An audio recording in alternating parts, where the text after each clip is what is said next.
When I say walnuts, what's your first reaction? They go in salads or cakes. They wouldn't make my top 5 nuts. Well, let's see if we can change that. Barry and I travelled to California, home to some of the best walnuts on the planet. We did so by invitation of the California Walnut Commission. Yep, that is a real thing.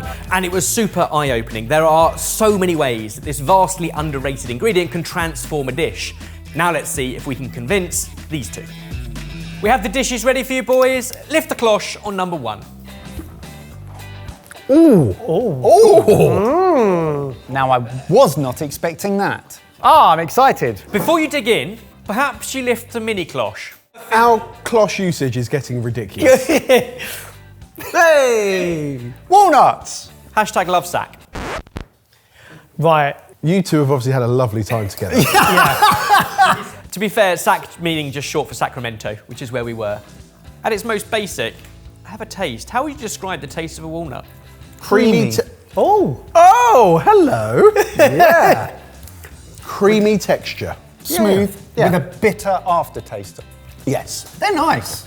And now try it in the dish. You got some other little crispy things to dip. Always get more dip than crisp. Oh, always. Yeah, it's all about the ratios. Cheers. Cheers. Now this is mahamara.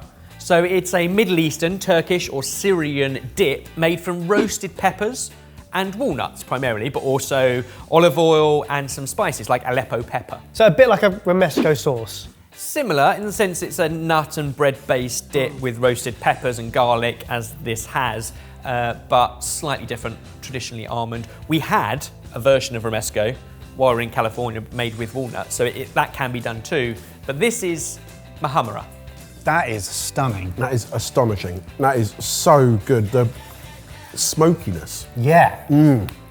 The sweetness and the tang of that is spectacular. It's genuinely spectacular. And what's the walnut doing in there then? I'm guessing texture. It's the body of the dish, in the sense that it's giving it like a creamy, but also a texture that is similar to a chickpea would give a hummus. The walnut is giving this dip. If I were to ask you how a walnut is grown, would you have any idea? Literally no clue. The walnut is actually the seed of a fruit. And the fruit, from a distance, looks like a little green apple. So, I'm Bill Carrier. This is Carrier Family Farms. We grow walnuts. On the tree, you wouldn't know. It looks like a green apple almost, a small apple. And then when the moisture finally hits and they're ripe, the hull starts to open up and come off. And then inside you have a walnut. And so the walnut is the seed of the tree. I did not know that. It's like a conker. Yeah. It's kind of like When you think of it like that, a horse chestnut, it's Yeah. got the outside hull or husk, and inside is the shell, and inside the shell is what we call a nut, but it's actually the seed of the fruit. And when the husk dries, the nut naturally pops out and falls to the floor. But sometimes it needs a little assistance. Whoa! I've never seen something like that before. It's like sitting in a Thunderbird. Genuinely interesting. When it was shaking, not just the tree was shaking, but the whole floor was, because the whole root system is shaking around. And these trees are really, really heavy. Did you try? I tried and did not drop a nut. The roots of the walnut tree, basically everything you see above ground exists underground as well. They are such deep root systems. They've spent so much time together. They're interpretive dancing. Technically, if you take the tree and just turn it upside down, that's what the roots generally look like. They're a little flatter, but in good soil, it'll look almost exactly the same as an upside down tree. And whilst we were in California, the walnut is thought to originate from like Persia and kind of the Middle East, so that's kind of why we did this dip. But even other dips you might be more familiar with, or other sauces like pesto, Genovese, was originally made with walnuts before pine nuts. I know. Walnut trees are a Mediterranean crop, so they grow all across the Mediterranean, and that's why they also work so well in California, which has a Mediterranean climate. Specifically where we are, the soil and water is plentiful. I think our climate is conducive. We have a Mediterranean climate, very clear 4 seasons. In the fall, it's generally mild and good for harvest. We get cold weather, which puts the trees to sleep in dormancy in the winter. Mild spring, for good blooming and pollination, and then a warm summer to get the trees to grow and be healthy. Very interesting, very tasty. Really good. I feel like I've started a journey. I don't know about Oh, you're you. on a journey? I might be on a journey. You're on a journey. It's moved up into the top 10. Whoa. I could do it more convincing. Can you beat that dip? Well, we'll see. Lift on number 2. What on earth is that? Oh, it's aubergine. Oh, do I know what this is? You should You do. probably do. Yeah, I do know what this is. Ha! You're the odd one out. You're the only one in this room that doesn't know what that is. I don't know what that is. Have a taste. Cheers. Cheers.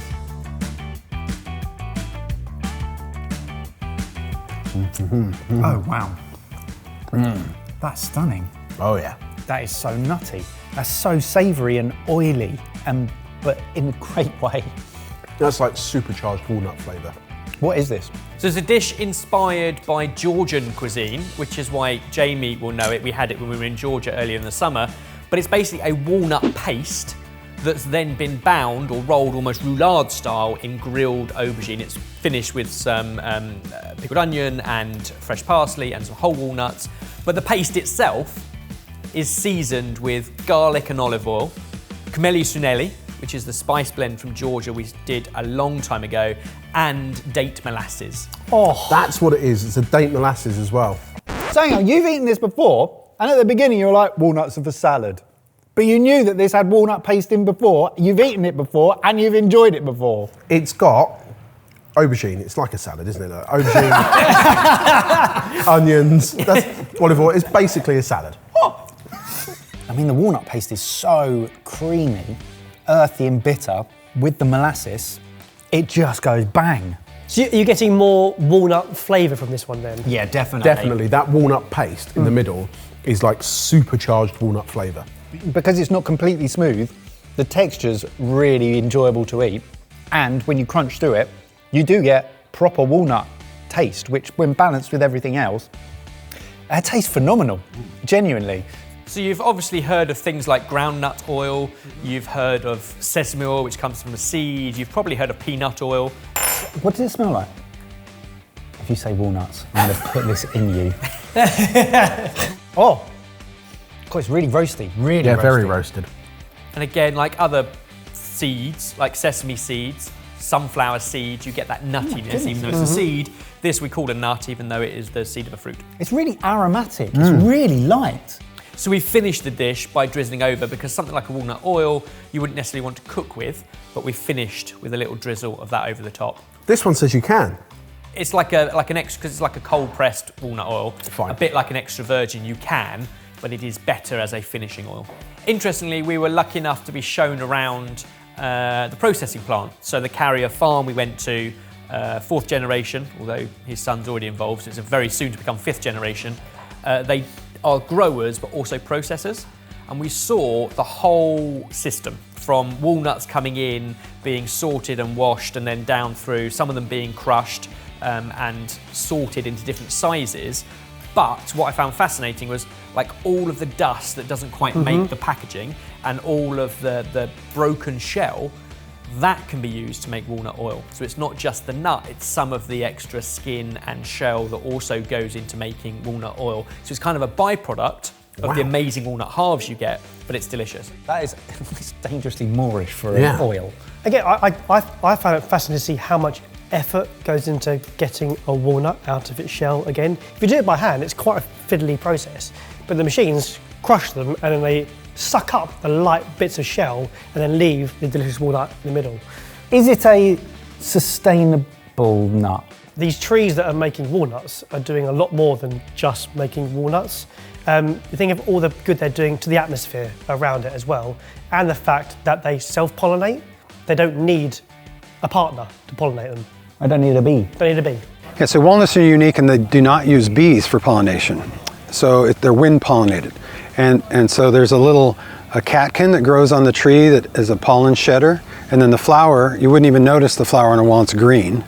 And so it comes out in a different place. And then the wind just can blow from the pollen to the flower. We're on the cutting edge, and some would argue bleeding edge of of sustainability and regenerative agriculture. We don't burn our prunings, for example. We mulch them and put them back in the soil. We're working on an energy project for the shells even, to create that to green energy. We have solar panels on all of our irrigation equipment, on our plant, on our office.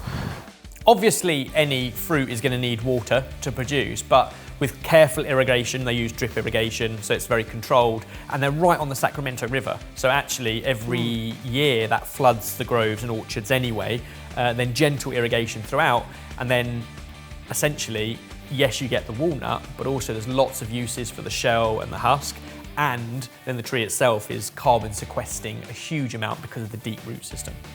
You're putting together a convincing argument, lads, but I'm going to need more food. Would you like another dish? Yes, please. This smells amazing. I think I can smell what it is. Off you go. Yes. But also, why? How? Where? Let's get you a portion and taste it. Is that not the portion? Great. Yeah, where's mine?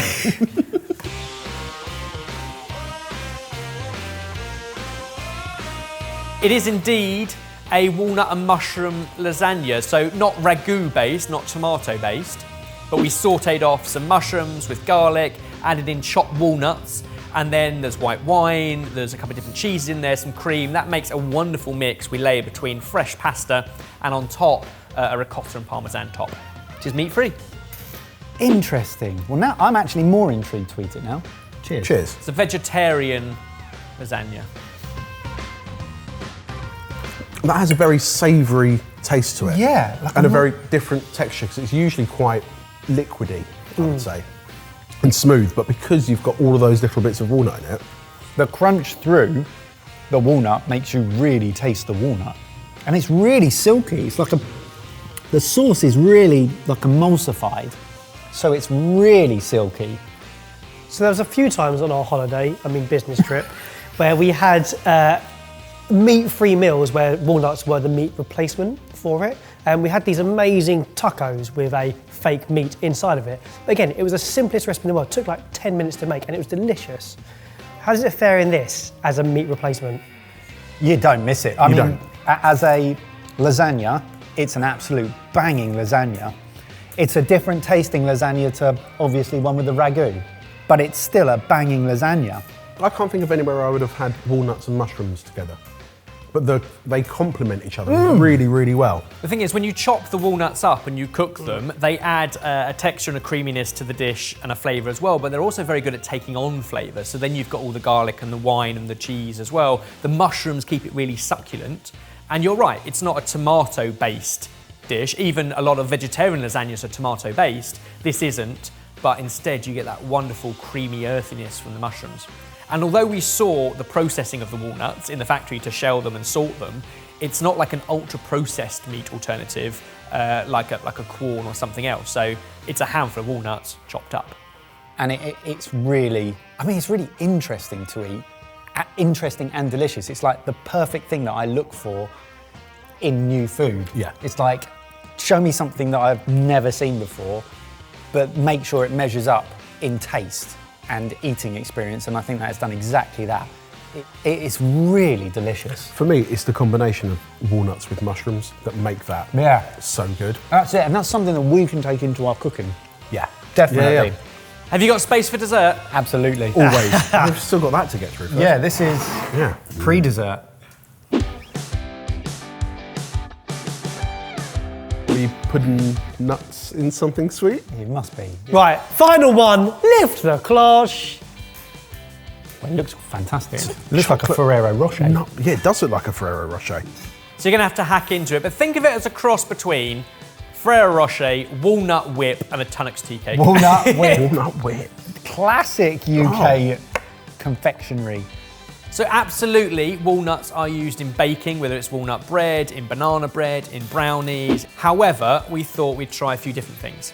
So here we've made a walnut sponge. So a pretty classic kind of Swiss roll style sponge, but it's got ground walnuts in it. We've also made a walnut granola, so heavy on oats and walnuts to give it a bit of texture. In the middle is a coffee and mascarpone cream, and then it's coated in chocolate and chopped walnuts. It's about 50-50 dark chocolate and walnuts, and it's finished with a perfect walnut half. You've gone all out. It's going to be hella walnutty. Cheers. That mousse. Oh, that mousse.